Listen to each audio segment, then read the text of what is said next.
Welcome to the Hair Industry Mixer. Get ready to dive into a world where hair meets makeup, beauty, fashion, business, and entertainment. Join me as I mix it up with special guests and friends sharing captivating stories and insider knowledge about the hair industry. From business strategies on set to the secrets behind the chair, I'm here to provide you with the scoop and keep you up to date with the latest. So buckle up and prepare to be immersed in a blend of informative, entertaining discussions. Let's uncover the secrets of the hair industry together. So grab your headphones, turn up the volume, and get ready to indulge in the ultimate hair experience. This is your chance to stay in the loop, be in the know, and take your hair game to a whole new level. Let's mix and mingle and have a good old time at the Hair Industry Mixer podcast show.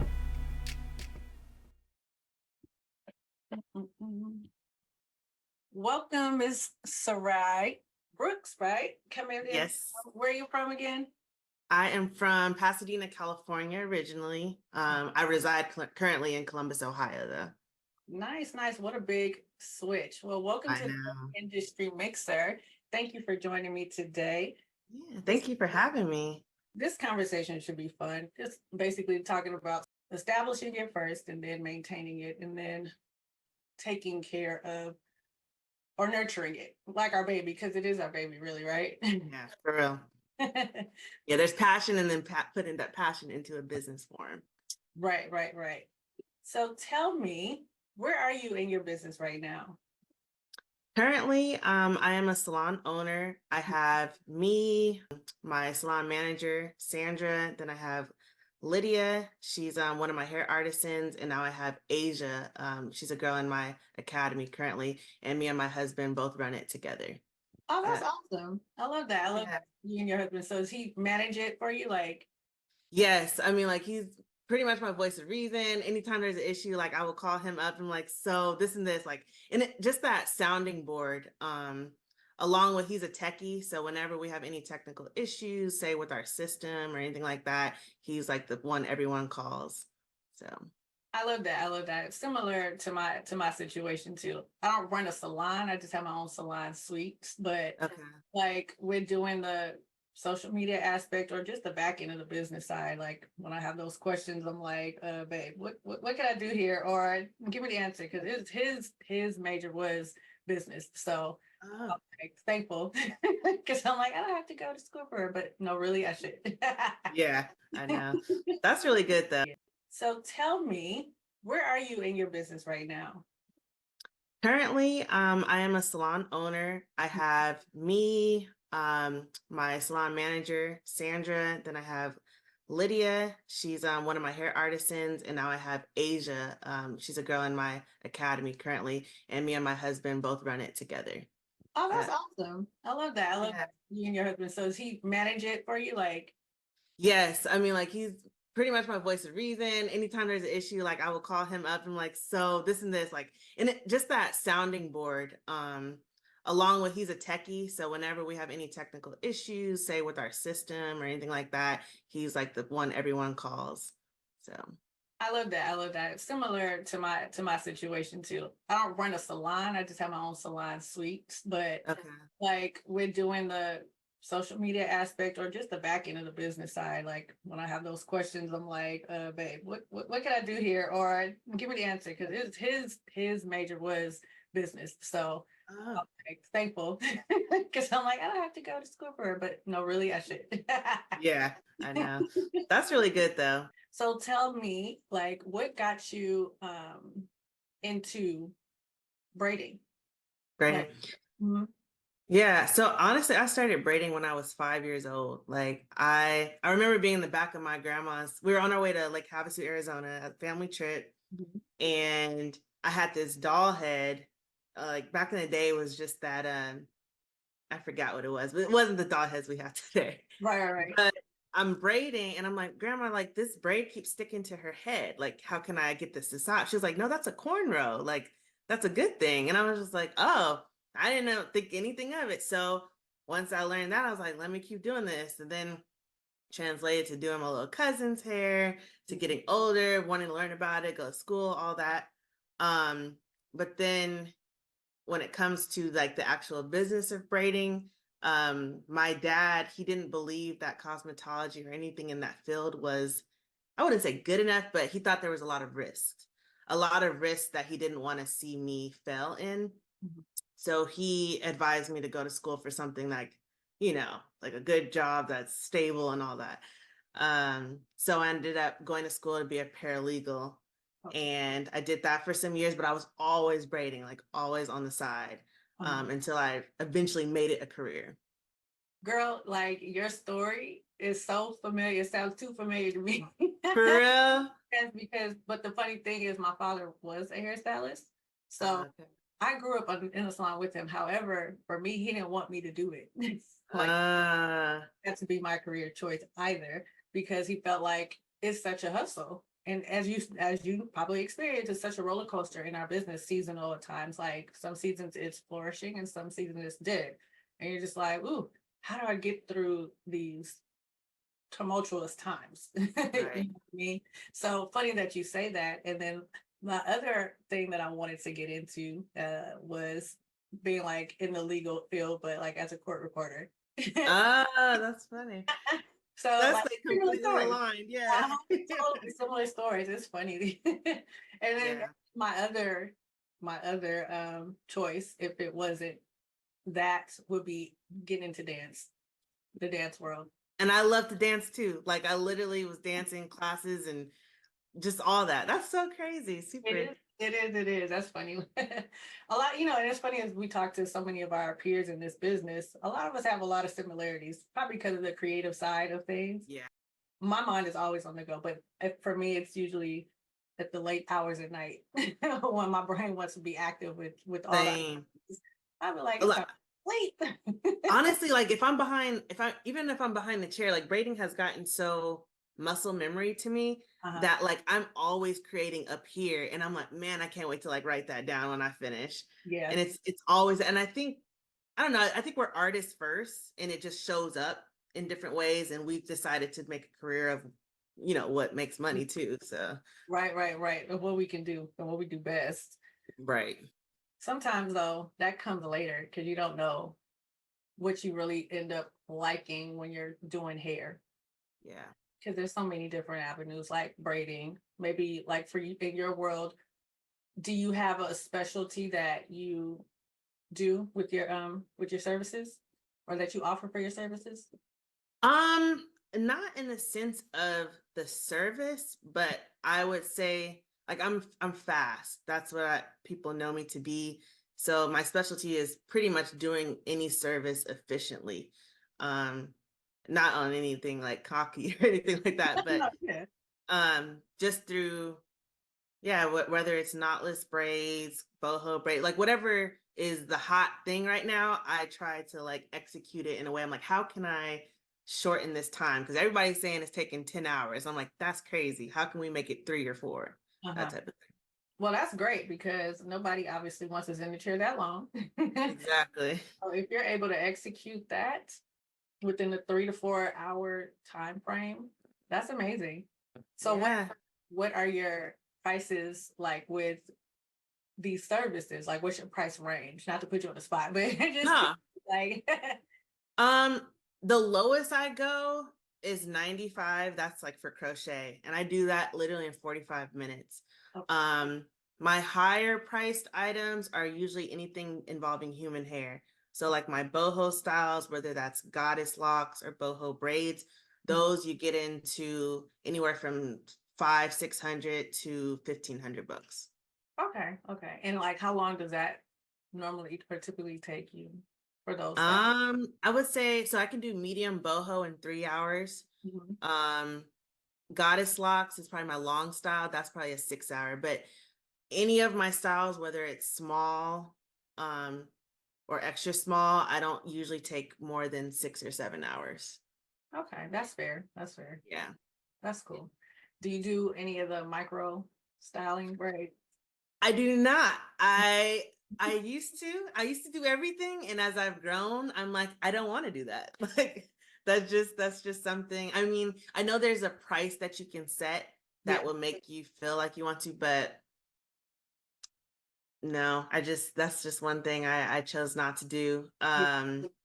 I think the price would have to be high enough for me to want to do it. And then I don't even want to charge nobody that. So it's like, that, right? That's another thing. It's just like trying to be fair about it, not only to the customer, but definitely to yourself. Because I feel like yeah, sometimes when it comes to pricing, we tend to maybe lowball ourselves because we're trying to get the clientele and yeah, trying to build clients and bring them in, but then we end up overworking ourselves, which becomes obviously it's a trial and error probably for every hair stylist coming up out right, of hospitality school, right? They're trying to right. figure it all out. Like, okay, let me just charge this $50 for these cornrows right quick, so I can get some clients in, get it out there. Maybe just out of school or in school, that's good to start with. But it's like once Hmm. you get established, then you're like, okay, we got to Yeah, change things. yeah, So, exactly. how did you start the establishment of your business? Well, What were your steps? Sorry. yeah, steps. I'm trying to think from the beginning. To be honest, I started braiding because so back in California, I started braiding out of my room, like Okay. literally my bedroom. And that was like people I knew, whether friends or family, and I would charge like $65 for like a whole head of mediums. Mhm.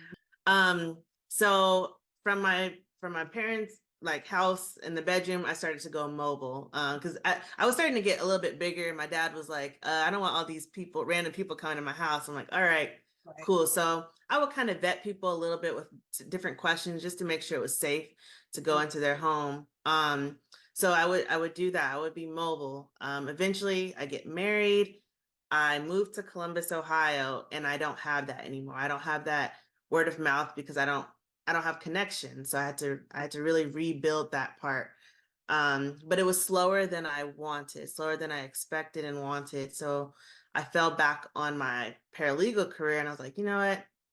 I'll just do this to make money. Mhm. But hair never left me. Like it was always, on the side. So fast forward, I'm like working as a paralegal and I have a split screen and I literally start typing up a Word document of like I created a name, like cool little font, pricing on one side, services on another side. Mind you, this social media is not really hot at this time. So Uh-huh. I wasn't dependent on that. And I would literally hand out that price sheet to whoever I knew. Like if I'm in the hair or in the grocery store, I see someone with braids, like, oh, I love your hair. Like, who does it? Like, oh, cool. I'm a braider too. I'm new here. And I'm not gonna lie, I would use the whole I'm from LA. From Ohio, it works. For some reason, people just yeah.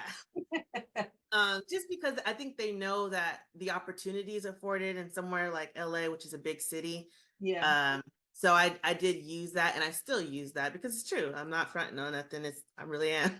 Right, right. um, so at that point, I'm thinking more hustle mentality, less business. And Uh-huh. so at that point, I'm not even thinking about the laws, like as far as being within the guidelines of the Ohio Cosmetology Board. But at that time, I'm doing hair out of my house. Like I set up a whole salon in our guest bedroom. Mhm. And I always emphasize professionalism, even being a home braider.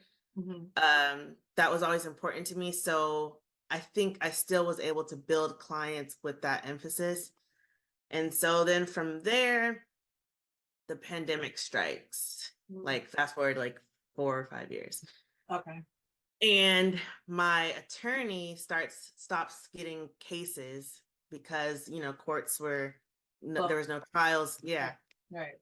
And so then I was like, okay, my work is slow. I'm not having any income, Mhm. etc. And then there was like a lull. There's like a 6 month period where you couldn't even do hair. Like Right. at least for Ohio, the cosmetology board was like, no, that has to stop. So in that period, I was really like pressed about like, okay, we're all down right now. This is a perfect time to like really get smart about my business Mhm. and like launch because when we all come back, like I want to come back with everybody Uh-huh. type thing.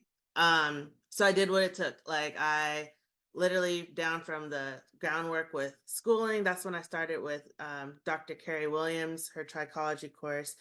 Um, I started at that time, and then I got in contact with the board and what it takes to start doing hair here at a salon and all that in Ohio. And there was a friend that I made that had her own salon. And I literally called her and I showed her my work, like a portfolio of pictures I had. I said, I would love to start. Do you have space available? And she said yes, but then she hit me with the booth rent. And being a home braider, I'm like, how am I gonna pay that? Like, I barely have one client a week. Right. You know, how am I gonna do that? So I expressed all of those like fears Yeah. to my parents and my husband, and thankfully my parents were in a position to help. Okay, that's Um, nice. yeah, they were. So my dad gave me a small loan. He called it an investment. I don't know if he ever got his return, but that's okay. But parents sometimes I feel like they don't expect it back because unless you got those type of parents who's hardcore, like, listen, I expect my money. It's like you Right. sign a contract and everything. Yeah. I mean, he talked like that, but I know my dad, so it was okay. That's good. So yeah, he invested in my idea at the time, and I took the money and I spread it out over a course of 6 months. And I said, all right, this is enough rent to pay her just in case. Like, what if I don't get clients? Mhm. So I signed a contract, got everything situated with the board. I was good to go. Like, Mhm. um, and then from that period, that's when I started seeking out attorneys. I wrote a business plan. Mhm. One of my clients I had, it was actually already an attorney. So I was able to file my LLC with her, Oh, find a name, get it trademarked, whole shebang. And then at that point, I was fully established working in as a booth rental independent contractor okay. with that studio. And only after 2 years, I had grown like exponentially. Like it was growing faster than I had planned. Okay. That's great. That's great. Oh wow. Like you hit a lot of points from the startup of or coming to the hurdle of the booth rent, right? Because it's like once you leave your space, that is a big like concern. Like, okay, how am I gonna pay this person weekly? Yeah, Because some yeah, people it's like 400 a week, or the lowest I've heard maybe 125 a week. And hmm, then like if you only have one or two clients, you're only working just to pay the booth rent. So you're like, how I need to make this make sense. This is not making exactly. sense. And then so it's like if you're not great on social media, then it's like hitting the pavement, like word of mouth. You got to promote yourself. Like, hey, I'm a braider, or hey, I'm a hairstylist. I specialize in XYZ, natural hairstyling, or protective styles and stuff like that. Because if Right, not, it's like a whole nother job when you're trying to be on social media right. and promote your business. Like I'm like, I need to start getting paid for this right now. So It's literally a job in itself. Yeah, it is. So I was just like, okay, as the industry grows and it keeps evolving and changing, and then we have like the social media, right, that platform to promote our businesses.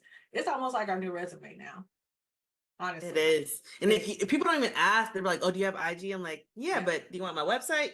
Like it's Right. they have to be social media first. And I feel like I definitely believe that. I mean, of course, everybody experienced that whole blackout with the social media when Instagram went down, and I think Facebook too. Mhm. On that one time, like, what was it during? Yeah. Was it during the pandemic? I think that happened. Yeah, like late, like I think 21, I would say. Right. So I was like, okay, that right there was a sign like, okay, don't also depend on that for your business. Because if that shuts down, and what if it shuts down for good? How will you get your information out there? Have a Exactly. website still so that people can see what you offer, to see what you're about. Hopefully you have a little bio of yourself, have a page of your services, have a gallery of your work, and maybe a resume like they can see, depending on what Exactly. it is. Because it depends on how you do your business. You might not need a resume, Right.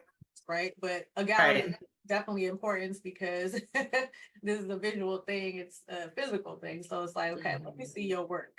Right. hmm People see that first. So it's just like, okay, what are you about? does your work look good, or are these prices good enough and stuff like that. But then you kind of you learn as, or maybe this has been your experience too, you learn as you grow your clientele to niche down on what exactly it is you want to offer in your services. That way Mhm. you better have a price range or price point that serves you as a stylist, because you don't want to just be in the salon for hours and only go home with $200 Right, right. or an 8 hour So job. Like, that doesn't make sense. It might make sense to the customer because it's affordable, but for us, it's like, okay, yeah, like I'm not making no money. yeah, Like when like, do I pay myself? Yeah. all right, like I don't pay myself. I just pay the booth rent. Like, this Hmm. does not make sense. So I feel like that's another thing too. Like, how do you communicate your prices to your clients? Like, if you were to raise your prices, you know what I mean? Or Hmm. like, what does that look like for you? Or have you had to come to that yet? Yeah. So when I transferred from that studio Uh-huh. paying booth rent to my own salon, I had to. And like I at that point that's almost expected because it's like, okay, you're moving to your own. And thankfully at that time I had already built my website. I had already had my clientele list. And so I was sending newsletters.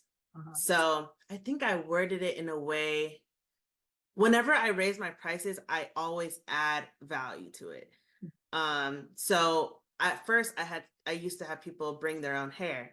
So when I raised my prices, I said, you no longer have to bring anything. Come, just sit down. Your hair is going to be provided. Just the whole service is all inclusive.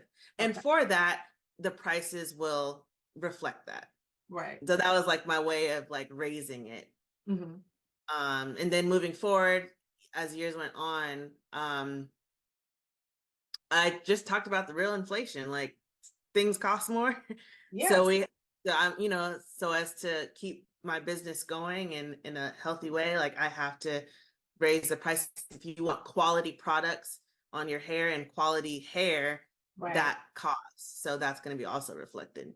Right. Right. And that's so important for us to be able to communicate that, remember to communicate it to our clientele, and just so that we can continue to flourish in our business. And even so, sometimes along the way, you got to be prepared to lose some clients because of that price range. But then that's okay Yes. too, because it's like, okay, that they no longer serve you either, because Yeah. if they can't pay you for your worth and keeping up with what's happening out here in this world with the inflation, then gotta move on, and then hopefully they find someone that is just as good for the price Hmm. that they And can. I think there's sorry, I didn't mean to cut you off. Or you, Go ahead. okay. I think there's a little bit of mourning with that too, because you develop those really Yeah, good relationships and you really vibe and love these people. yeah. And I think one time I was looking back at my client list and I was like, oh man, I haven't seen her in years. And I'm thinking about the changes I've made. I'm like, oh yeah, Yeah, I yeah, get it. And yeah, that's okay. Like I'm grateful for the time that we had. So yeah. It's true, it's true. Because even though, like, even watching social media, I see some of my peers and like they might just do cutting only. Their prices have gone up, and people are like, "Oh, why are they so high?" I'm like, maybe because they're getting a real inclusive experience when yeah. they go and get their hair done. Like that one-on-one, they're probably being educated, on their styles, the product used, the one-on-one. Because back in Yeah. the day when I was growing up, you'd be in the salon all day because they got like 20 other heads in front of you or Right. behind you, and then you still waiting. And I'm like, well, I was here first. Why is Right. doing this waiting in this chair? So Yep, like, I remember that. so it's like, okay, you get what you pay for, really. At the end of the day, you get what you pay for. Yeah. And it's funny because the controversy on social media behind that whole, like, having an old school hairstylist versus the new hairstylist I versus see the debates all the time. it's so funny. I get tempted of wanting to jump in on it, but then I'm like, I know. I'd be thinking that too. But there's just so much that goes into the answer. And I do hear both sides of it. I same, do. same But here. And yeah. it's like, it's in all fairness, they both have great points. Yeah. from the clients to the hairstylist.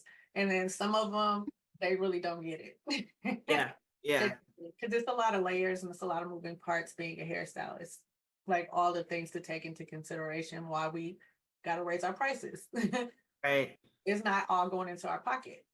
Right. That's the part. Like we got to pay for the product use. We got to pay for the lights or whatever for our rental space.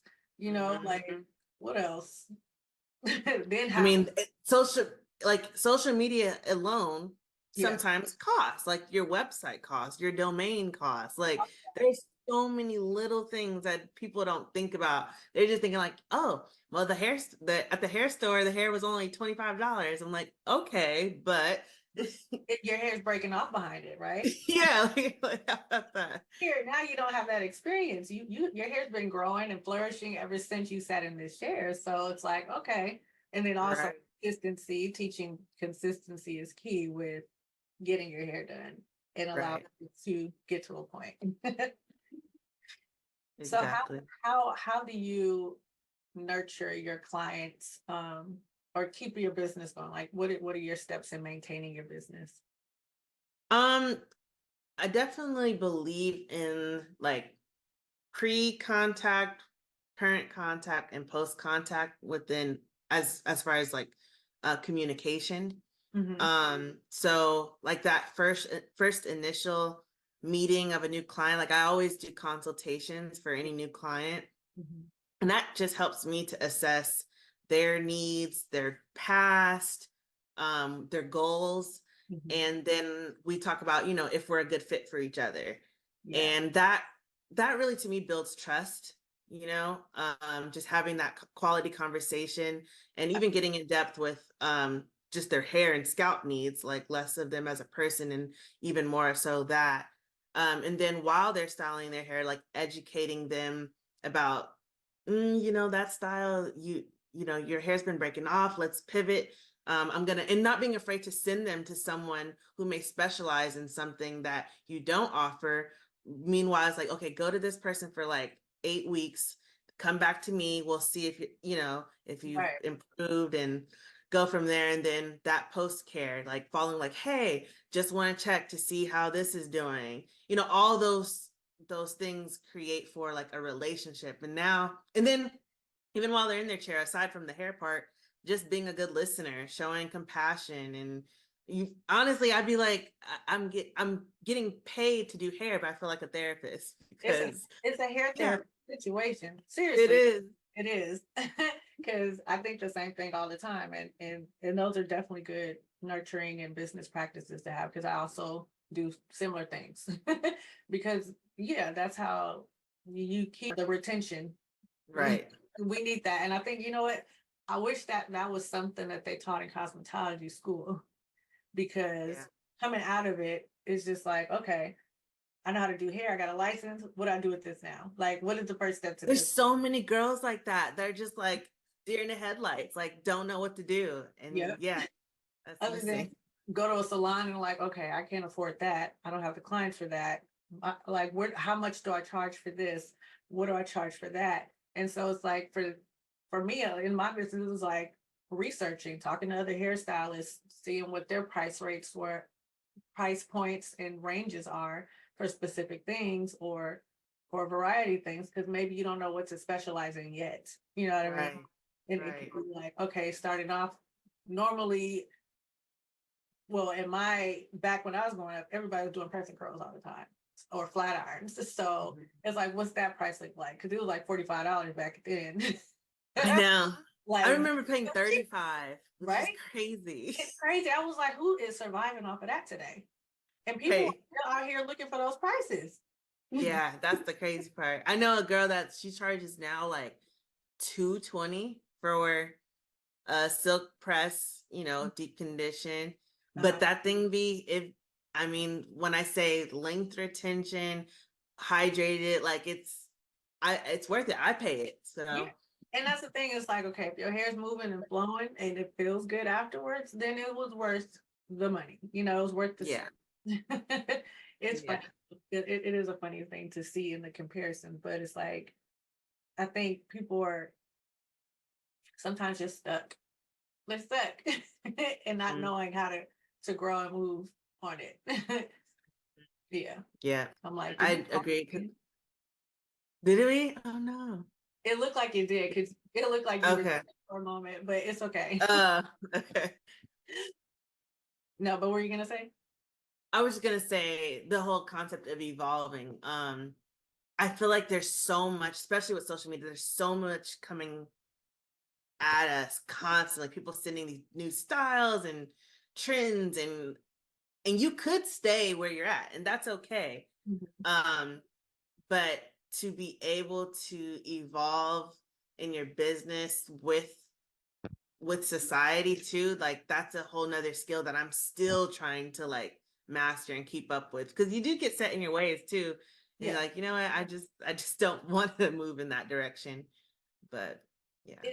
That's true too. Cause it's like, okay, I don't want to become like this dinosaur. Like all I I know. old school box braids or the old school press and curl, because nobody want that anymore. They want shortcuts, they want these bright colors and all the things. And I'm just like, but it's okay if you don't do all the things either. Yeah. You know what I mean? Because I found like coming to have some joy in just doing certain hairstyles or just offering certain services because it also helps you to see like to count on your timing, like when you're in the salon, how long are these styles going to take and these services with your clients, and being able to plan out your days better too. Right. Because you're like, okay, I know this is a 5 hour job or this is going to be a 2 hour job. You know what I mean? Then you're like, okay, I can have this many clients for the day, and then I'll know if I need to have an assistant for the day so I can get through Yeah. it. Yeah.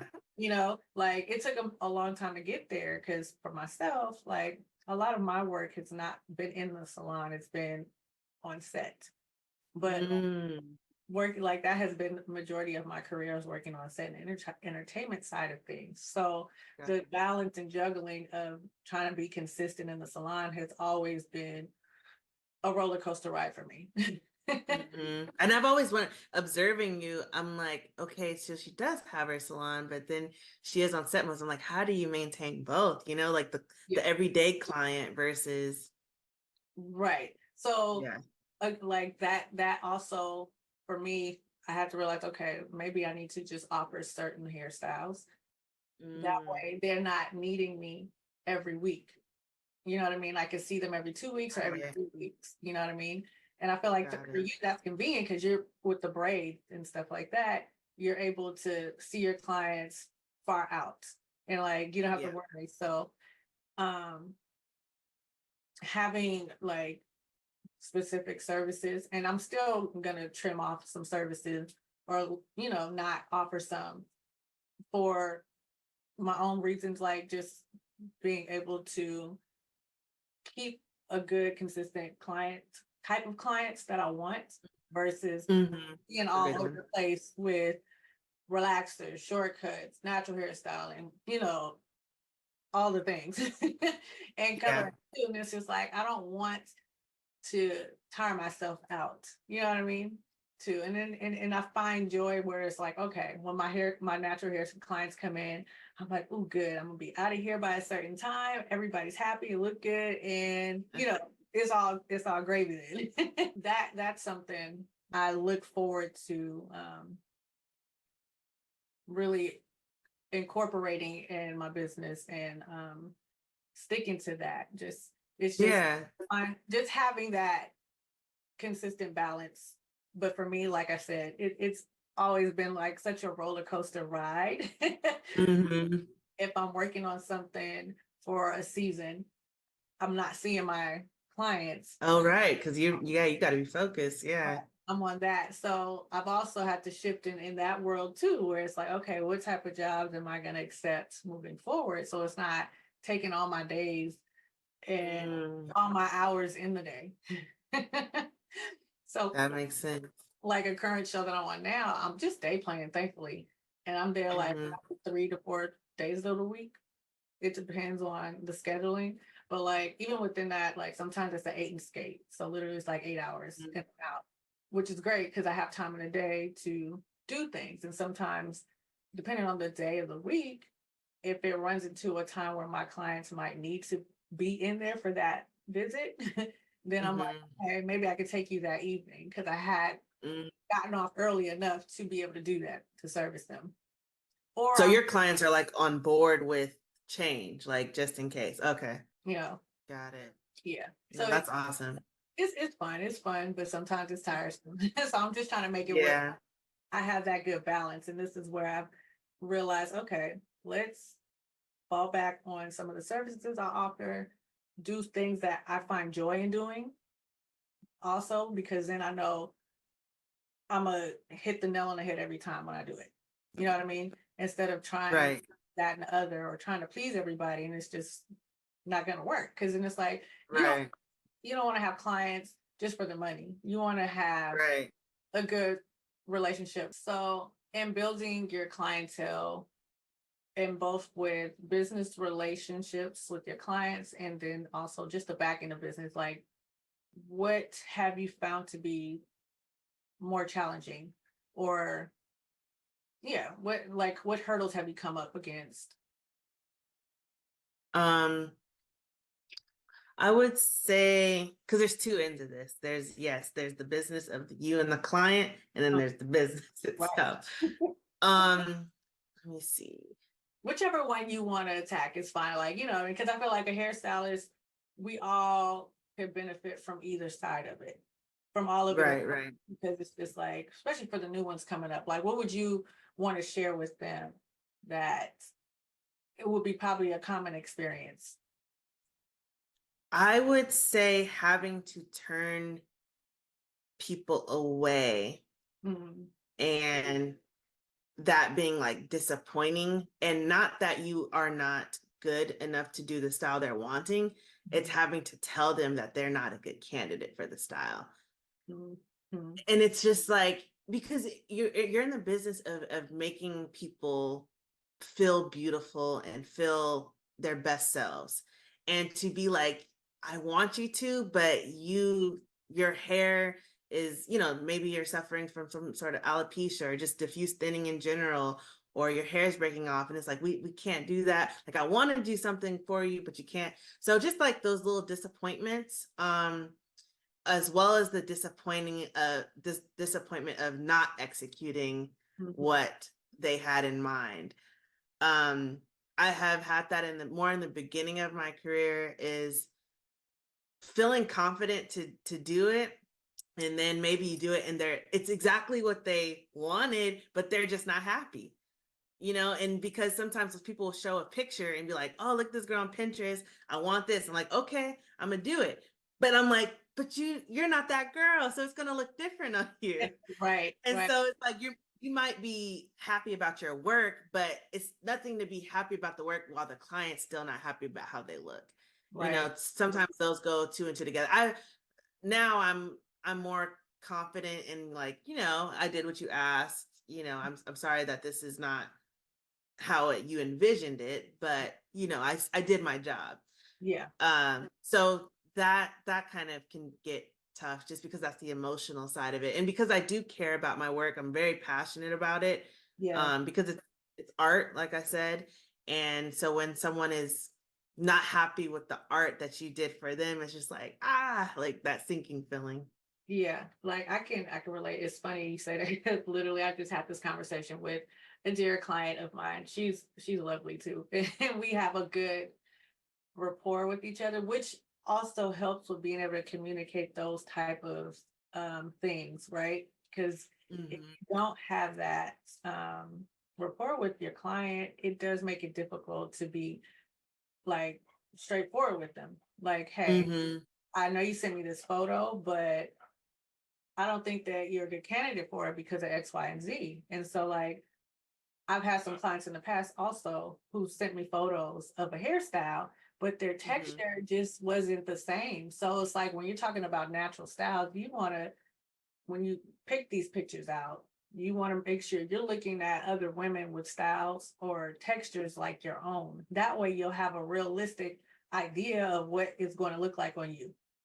You know what I mean? Exactly. And a lot Hmm. of times that's not the case because they see the girls on YouTube with the pretty curls and the Yeah. shine and all that. And they're like, why can't my hair do well? Let's examine what we have going on here. Right, right. Because density is a thing.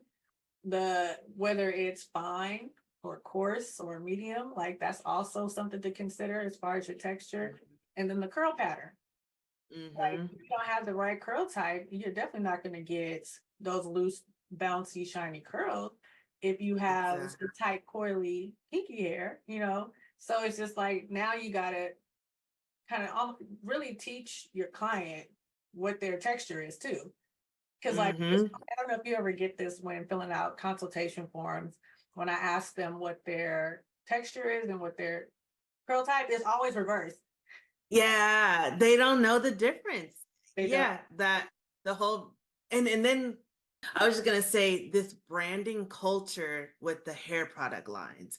It Uh-huh. is it is so hard for us to re-educate our client because they see it on these charts that tell them I have 3A and this product is supposed to work for 3A. Right. And I'm like, y'all, that's branding. Like I It, can't stress that enough. And it's hard to dispel that. Like they'll be like, I'm a product junkie and there's nothing wrong with that. yeah. But I always try to get my clients like look away from the brand and look at the ingredients. Yeah. Like let's look at that. Let's assess your hair, not nobody else's that you've seen Right. on YouTube or any of these influencers and models. Like, just that education part that's challenging in itself.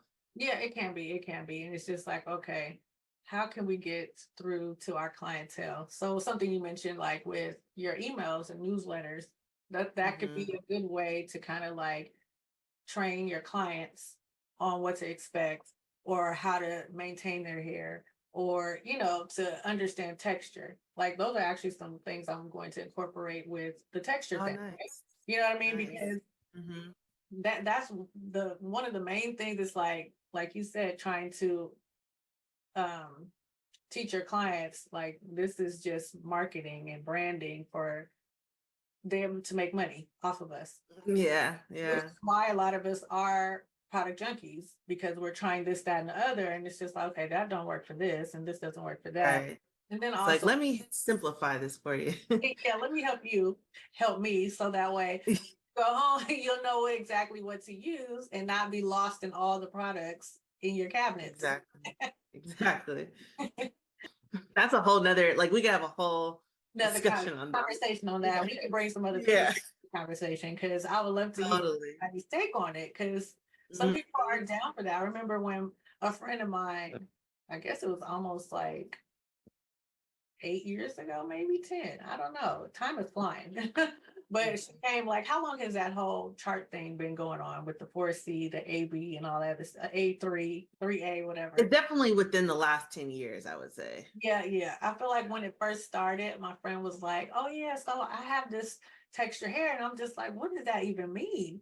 Like I didn't know nothing about it, and I was just like, "Okay." So then I realized, okay, she must be going off of YouTube, and like that has just been so sensational in our community with the natural hair, especially the ones that are wearing their hair naturally, and like trying to figure out the products for their hair, Hmm. and then Hmm. knowing, okay, and that's a whole nother topic too. Like I could get I on know. Yeah. It's a can on of the worms. picture and the porosity. Like, okay, those things are key also when picking products. Right. And like how you're using it too is another thing. Because Yeah. the use And of the order of use. Yeah. All of that. layering it. Yeah. That's a whole education piece in itself. So do you have any new developments that you're working on in your business? I do. I just like I talked about the trichology, I finished up that. So with using that along with just my experience over the years, I've noticed like what we talked about, a miseducation with the client, and then clients that have complaints of other stylists or braiders that they've been to and they're like horrible experiences. So I took that and kind of just like sat back and like observed everything and like, okay, how can I use the technique that I've been using that's been working and share that? So I ended up developing an ebook. Okay. So Yeah, that's going to be coming out. It's entitled Maintaining Healthy Hair and Scalp While Wearing Protective Styles. Awesome. And there's a Congratulations. two. Thank you, thank you. I'm excited about it. I hope that it really does help people. Okay. Because it's a two-part. The first part is for the client.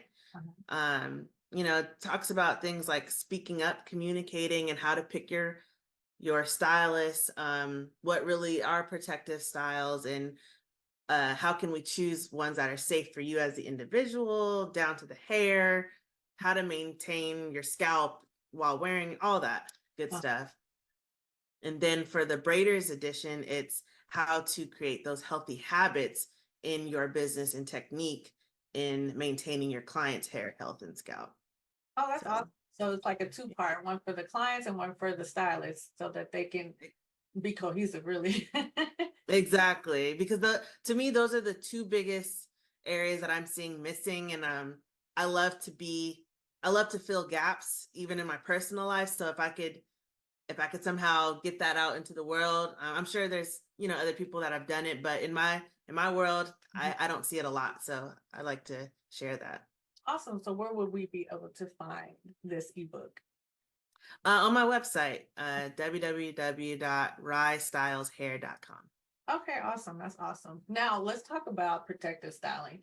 That for me is a thing too, because people's protective styles, people idea of protective styles are different. And like that could be from wearing wigs to weaves to braided styles to natural hairstyles.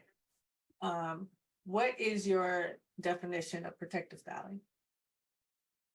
I would say any style that reduces the need to manipulate your hair and protects your hair from the elements, whether that's external or internal stressors from the environment, or if you suffer from like anxiety and things like trichotillomania where you're pulling your hair out, things like that. So just pretty much like hugging your hair follicles and strands for a little bit, and then stop going on from there. Okay, I agree with that. I agree definitely to have like low manipulated hairstyles. Also I think what is protective is wearing the hair out, because even though like we talk about low manipulation, we got to manipulate it a little bit, but it depends on the client really and their hair needs and their hair issues and concerns. Like I feel like it's very layered. It's a lot of layers when it comes to what a protective style is for each individual. Like I feel like it looks very different, because maybe what I could do, like maybe I could do braided hairstyles and my hair grows like weeds. The next person might not be able to do braided hairstyles. Like their hair really like breaks. And that also comes with layers, because maybe it's the braider, their technique, their styling, braiding technique, product choice, you know what I mean? Or it could be the condition of the client's hair and their scalp. Like it might be or even how often they wear them.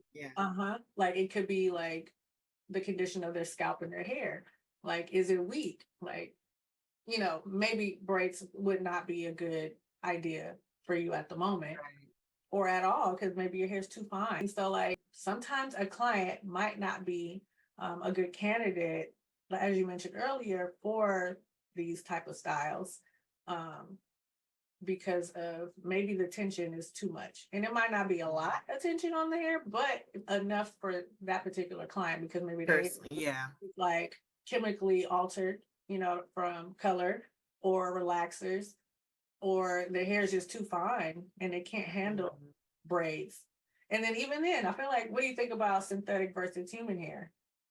Yeah, I mean, right now in the market, there's definitely synthetic hair that people often get irritated scalps with, or it's the fibers in themselves are very, I guess you could say, hard or rough. So if you think about, you're braiding that and your strands are all like, your hair is bound to break off. If it's cutting your finger, like sometimes I'll hear braiders like, man, that hair cuts my fingers. Like, well, imagine what it's doing to the strand, Right? It's true. Yeah. So, you can go the extra mile and choose the good quality synthetic fibers. For example, there's a newer brand that's just coming out, Slay, Okay. hair that is both clean therapy and soft fibers that typically is safe, supposed to be safe for most hair and scalps. And then versus human hair generally is like the softest form, the highest quality, which is usually the best choice, but not everybody can afford that. So it's good that there are safe synthetic fibers for people to use. Yeah, because that I saw like that being a thing on social media where people have to like boil the hair in like vinegar or something, or wash it and then Yeah. clean the hair before they put it on the before they add it onto their client's hair. I'm like, that's too much work. Yeah, it's like, why do we have to do all of that? Yeah. It's too much work. Like, okay, just before, because you know, a hairstylist's life is so busy. Yeah. Like for real, our lives are busy because we are able to set our own schedule, but like if you have a family and you have other responsibilities, to add these extra steps for prepping the hair like that, it just makes it a little bit more daunting. Right, right. And so thankfully we've evolved as a industry with braiding, the fact that there are some fibers out there that's already done for us. So Do you have any other brands that you use for braiding, like that are in comparison to good quality? yeah, Spectra EZ braid, that's Okay. an antibacterial safe braiding hair. I typically only use the safe ones. Okay. That's one of my like standards. I used to ask the question on one of my consultations that, are you allergic or do you have any scalp allergies? And I did that so that I wouldn't use a hair that I know to be like, oh, I think a lot of people get, redness or itching from that. I'm Oh, like, yeah, let's eliminate it. Let's only, since we have it available, let's only use quality hair. that's great. That makes sense, of course, because it's like as we grow in our career, we always want to continue to grow to do better and to better Right, right. clients with quality versus the quantity of things, right? Exactly. Yeah. And that's another challenge because it's more expensive. Like it's more expensive for me, it's more expensive for the client. So Yeah. again, you get what you pay for. And I talk about all that in that book too. Okay, that's great. That's so good to hear because Yeah. this is good for new hairstylists and braiders coming up too, because they need resources and some guidance. So your ebook sounds like a great deal for both the client and the braider. Another thing I was going to ask you, so you mentioned your move from Los Angeles to Colombia. Were you able to keep your clientele in Los Angeles area? I thankfully, yes. Granted, because I'm not there as often as living there, um, I had to refer them to some people in the meantime. Mhm. But I still to this day go back about every 6 weeks and service them either in a weekend or a week because I still have my family there. So visiting and all that. And thankfully, my pretty much almost like 10 to 15 people in my family are hairstylists. So when Okay. it comes to salons, like I just pick somebody. I'm like, okay, I'm coming back, whatever family salon, like I'm coming in and I'll do a day there. So it works out. That's great. That's great. Because I was gonna say too, like, how do you keep that business going with when you decide to come back into town? Do you align all your clients around the same time, or you just kind of like come every 2 to 4 weeks or every 6 weeks, and you try to get all those clients in when you're in town? Like, how do you work that? Yeah. I have an email list. I'm funny about social media, like posting everywhere I'm at, Yeah. just because I don't know want people to know all that. So I will specifically, sometimes I'll post like if you are from LA or Chicago or New York and you want to be serviced by me or someone on my team, let us know, send us your information. So we'll keep that list. And if we do a pop up in Mhm. any of those places, we let that list know ahead of time and then Mhm. they're able to schedule. Okay. Okay. Do you have a specific with your email marketing for that? Do you have like a specific company that you use or I don't. I do no? it like it's on me. But all Yeah. I mean, yeah, I mean, I have my like my salon manager. She like I really do type my own newsletters, okay. but I have her like once I get it typed, she proofreads, she sends it all out to everybody. So um yeah, but no, it's all in-house. I don't really outsource a lot. Okay, that's cool. Like I was wondering if you use like Mailer Lights or MailChimp or something like that. No, thankfully the my website provider has a system in which it's simply book me, that's the actual provider, and Okay. I'm able to send out newsletters through it. So Okay. it's kind of a win-win with that. So is it also like a booking app too? It's a booking app, but it's so customizable that, like I say, you can have your own domain but it's a whole client system interface. Oh, nice. That's cool. That sounds like something I was using in the past called Thrive. I don't know if you heard of that. I have heard of that. Yeah. It was pretty good. It was convenient for that because it also allowed you to do social media posts all in this one place. Nice. It's like this is like amazing for a hairstylist to be able to just hmm work in one portal. Yeah, Yeah, yep. I think it's good for any hairstylist when you come across a system that is very, I don't know, easy to manage yeah, because managing your clients, that's a whole thing with the online part of it. it is. So a system that really works for your needs is really beneficial. Yeah, and not for people to just run and go out and grab a scissors because some of them are pricey, and it's like if you don't have a consistent um clientele, then it might be too much for you to to have a Right. overhead to pay for the marketing and the whole app thing. Like start small is fine, like Style Seed or Right. all the other little things. You have kind of hmm a personal salon apping format for you. I mean, that's hmm right. Yeah. You have a person Yeah.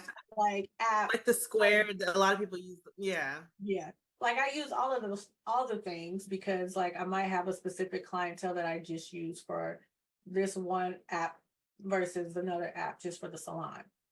You know what I mean? So I can send my invoices out using Square and I have that specific clientele on that. And then for in salon, they go to or book me for style seat, like in for the salon visits. And so Nice. because it's hard to like have a separate price list for that clientele versus that client, another clientele Ah, that makes the same sense. Yeah. app, on the same app, you know. So I was like, let me keep That's like it that way. Yeah, I struggled with that with just bringing people on. I'm Uh-huh. like, okay, my pricing is different from my artist pricing, Uh-huh. because we're all at different levels, and I'm like, okay, how can I? So right now, I don't even have it to where you can book me online. Like Okay. you have to reach out to us because I already have like my base clientele and they know how to book me. But Right. anybody new, it's like you're gonna have to reach out, that type of thing. So that Yeah. whole website part is just a whole nother I know it's stress. like trying to figure out how to get that and then like create something. So um I did go to like a business expo Oh, nice. earlier this year. No, last year, at the end of last year.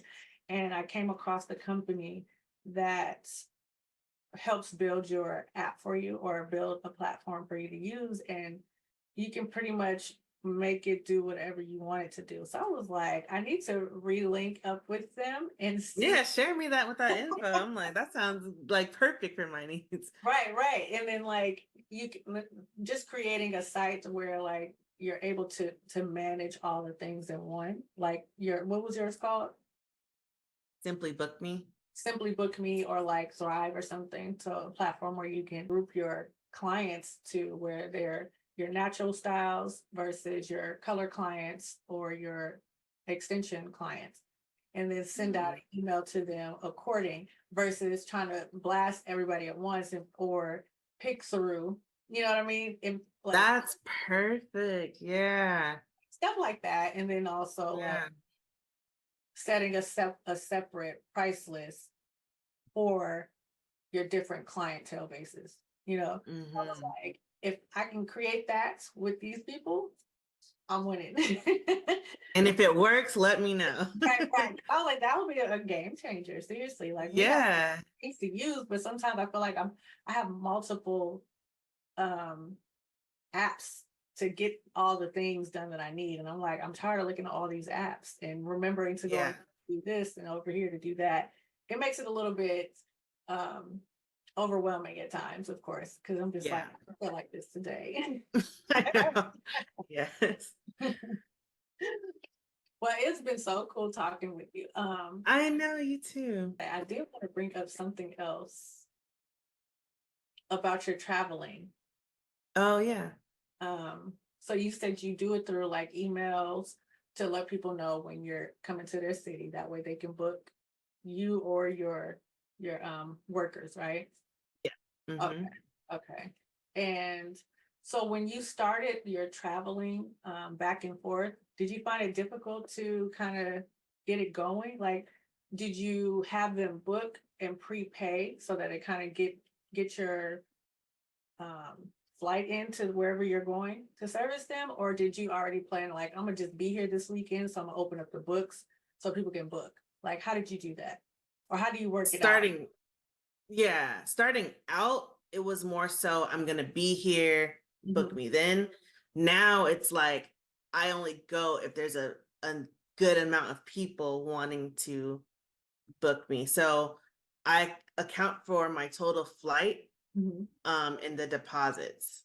Okay. So my deposit covers part of, not your full, not the full flight, but for every client, there's like a percentage that I use for the flight. And obviously with travel or for work, that's a business write-off and anything. So it Yeah. actually kind of helps me to go out because I'm like, I need to get rid of some money anyway.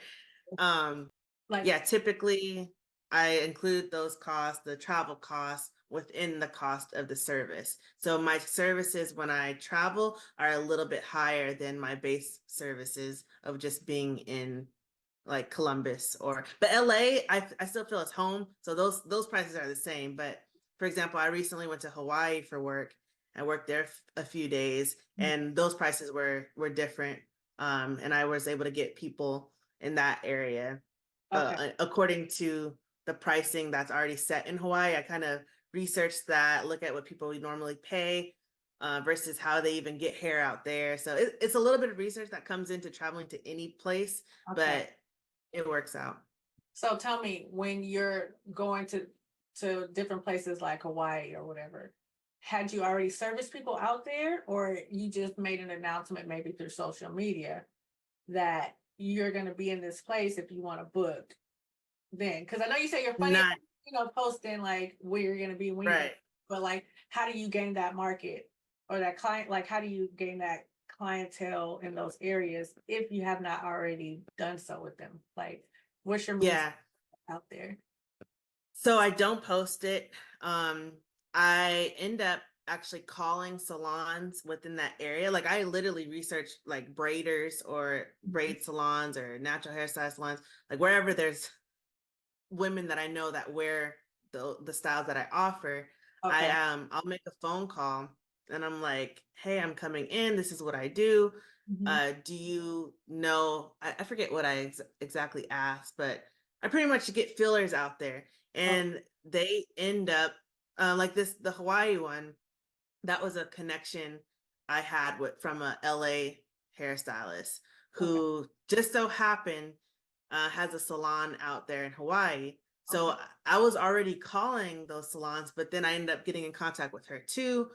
Turns out I share a client who's a military base. She's military and a traveling nurse, so she Okay. moves from Ohio to Hawaii. So that was a little bit more coincidental, but I do the groundwork of like phone calling and getting in touch with salons like, hey, can I work in your salon for a day? Do you have space? Uh-huh. Do you have clients that you can't get to that I could service? And they're like, yeah, please do. So that one actually worked out really well to where they're like, can you come back and teach a class? Because there's only like two braiders in Hawaii and we need help. And I'm like, well, sheesh, absolutely. Like I'll be back in August, Hey, that's that awesome. Okay, cool. Because I was curious, like, because I have like a hairstylist that we became acquaintances and friends since when she was out here, but then she since moved back to her hometown, Texas, but she still Mm. flies back into town to service her clients and stuff like that. So obviously it's a no-brainer as far as how she got her clients here because she built them up already. So she keeps Mm. going by coming back every like maybe once a month, which is cool. And sometimes she'll come and Uh, use my space for it, like for a day or yeah. two. She has her clients, which is cool. So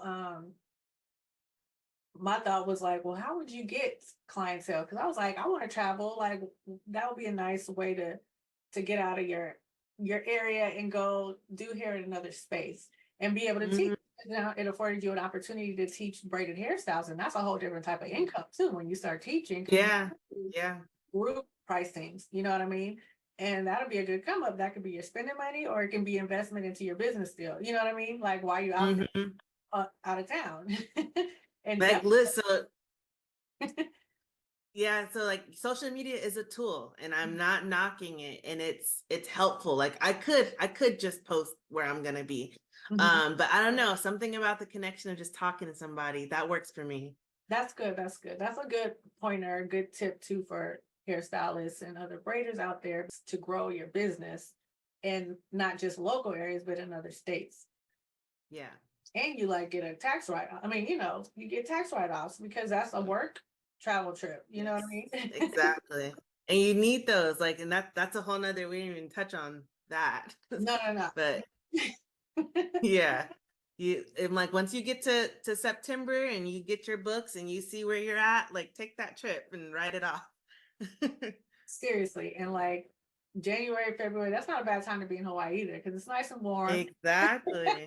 It's nice and warm. Like, okay, we could do a beginning of the year and start the year off right and do a little Hmm. running inside. Exactly. Okay. Thank you so much for taking out your time and joining my show and sharing your experience and your journey and being a braided hairstylist and maintaining the business and sharing these business tips. Yes. Thank you for having me. It's great to talk to other people in the industry that I could also learn from, and the side that you're on, and just sharing those ideas.